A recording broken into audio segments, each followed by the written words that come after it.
Shalom Bapak Ibu yang terkasih. Mari kita refleksi diri sejenak bersama Tuhan.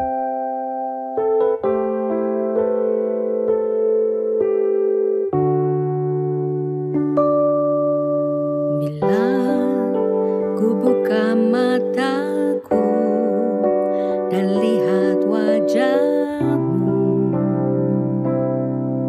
ku terkagum. Bila ku lihat hidupku dan karya tangan-Mu, ku tersanjung karena semua yang baik dalam hidupku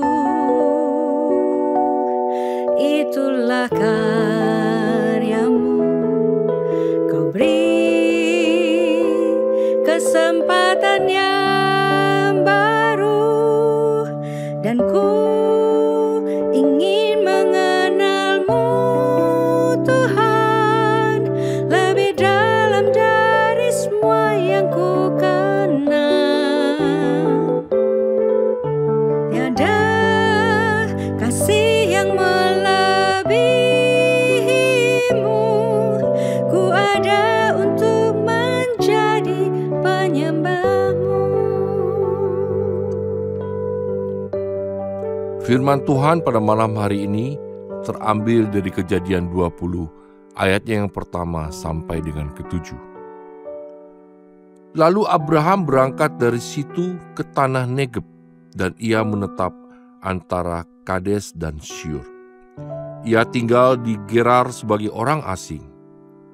Oleh karena Abraham telah mengatakan tentang Sarah, istrinya, "Dia saudaraku," maka Abimelek, raja Gerar, menyuruh mengambil Sarah. Tetapi pada waktu malam Allah datang kepada Abimelek dalam suatu mimpi serta berfirman kepadanya, "Engkau harus mati oleh karena perempuan yang telah kau ambil itu, sebab ia sudah bersuami." Adapun Abimelek belum menghampiri Sarah. Berkatalah ia, "Tuhan, apakah engkau membunuh bangsa yang tak bersalah? Bukankah orang itu sendiri mengatakan kepadaku, 'Dia saudaraku,' dan perempuan itu sendiri telah mengatakan, 'Ia saudaraku'? Jadi hal ini kulakukan dengan hati yang tulus dan dengan tangan yang suci." Lalu berfirmanlah Allah kepadanya dalam mimpi, "Aku tahu juga bahwa engkau telah melakukan hal itu dengan hati yang tulus. Maka aku pun telah mencegah engkau untuk berbuat dosa terhadap aku. Sebab itu, aku tidak membiarkan engkau menjamah dia. Jadi sekarang, kembalikanlah istri orang itu, sebab dia seorang nabi. Ia akan berdoa untuk engkau, maka engkau tetap hidup. Tetapi jika engkau tidak mengembalikan dia, ketahuilah, engkau pasti mati, engkau dan semua orang yang bersama-sama dengan engkau." Saya punya seorang teman yang pernah merasa sering gagal dalam pekerjaannya. Ia sudah beberapa tahun bekerja sebagai agen sales properti, namun sering kesulitan menjual atau menyewakan properti yang ada dalam listingnya. Ia pernah bercerita tentang kondisi keuangan yang cukup berat, tunggakan biaya sekolah anak-anak, cicilan rumah, dan berbagai tekanan lainnya. Lalu, suatu hari ia memutuskan pindah dari agensi lama ke agensi baru. Di tempat yang baru ini, ia mendapat persentase insentif yang lebih tinggi. Dan menariknya, tak lama setelah ia pindah, ia mulai berhasil menjual dan menyewakan beberapa properti. Ketika mengalami kegagalan, seringkali kita bertanya-tanya, mengapa hal ini terjadi? Gagal dalam pekerjaan, batal menikah, gagal masuk universitas yang diimpikan? Bukankah keinginan-keinginan itu bukan sesuatu yang buruk? Lalu mengapa tetap gagal?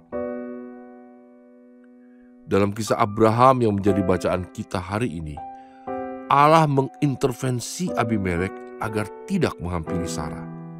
Niat Abimelek sebenarnya tidak jahat, tapi Allah sedang melindungi Abimelek dan juga menjaga perjanjiannya dengan Abraham, bahwa keturunan Abraham akan lahir dari Sarah. Maka Allah bertindak, mencegah sesuatu yang kelihatannya baik demi rencananya yang lebih besar.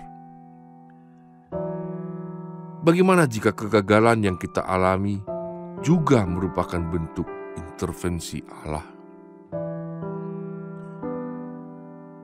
Bagaimana jika Allah sedang mencegah sesuatu agar kita tidak keluar dari jalur yang telah Ia sediakan?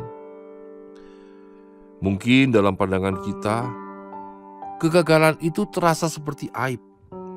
Tapi dalam pandangan Allah, bisa jadi itu adalah bentuk perlindungan. Sebuah kasih karunia yang membelokkan kita dari jalan yang salah menuju jalan yang benar. Oleh karena itu, mari belajar melihat kegagalan bukan sebagai akhir, melainkan sebagai salah satu cara Allah memelihara kita. Teruslah berdoa, minta hikmat untuk memahami apa yang menjadi kehendak-Nya.